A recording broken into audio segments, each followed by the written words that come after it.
Hello বন্ধুরা, আসসালামু আলাইকুম। Welcome to my YouTube channel video বেকার। স্বাগত। আসলে সকলে ভালো আছেন, আমি ভালো আছি। বেসিক্যালি কিছুদিন এলাকায় ছিলাম না, ঢাকায় ছিলাম।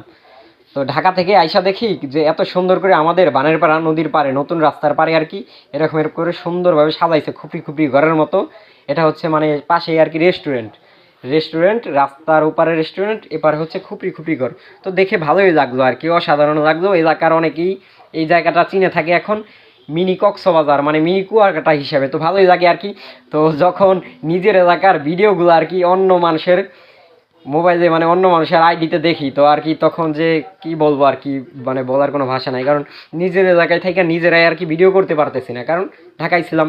তো যাই হোক, আসার পর দেখি অসাধারণভাবে খুব সুন্দরভাবে সাজিয়েছে, ভালো লাগছে। কারণ নিজেদের এলাকায় এরকমের কিছু সুন্দর সুন্দর কিছু থাকলে ভালো লাগে, অসাধারণ লাগে। কারণ মানে ঘোরাফেরার একটা আড্ডা দেওয়ার আর কি জায়গা এটা আর কি। তো যাই হোক, এখানে যারা গার্লফ্রেন্ড বয়ফ্রেন্ড বন্ধু বান্ধব নিয়ে আসবেন, এরকমের খুপড়ি খুপড়ি ঘরের মধ্যে আমার মতো এসে বসবেন, বইসা মনে করেন যে কেউ কিছু খান আর না খান, অন্ততপক্ষে একটা দুই একটা ছবি তুলে যাইতে পারেন ফিরি। তো যাই হোক, এই হইলো আশপাশের ভিউটা, দেখে ভালোই লাগলো, অসাধারণ লাগলো। এই হচ্ছে সেই খুপড়ি ঘরটা। দেখতে কেমন লাগছে খুপড়ি ঘরটা অবশ্যই কমেন্টের মাধ্যমে জানাবেন। এর পাশাপাশি আমাকেও একটু দেখাই দিলাম, কারণ শুধু সব কিছু দেখাই যাবে না, নিজেকেও দেখাইতে হবে। তো সকলেই ভালো থাকবেন, সুস্থ থাকবেন। দেখা হচ্ছে নেক্সট ভিডিওতে। আসসালামু আলাইকুম।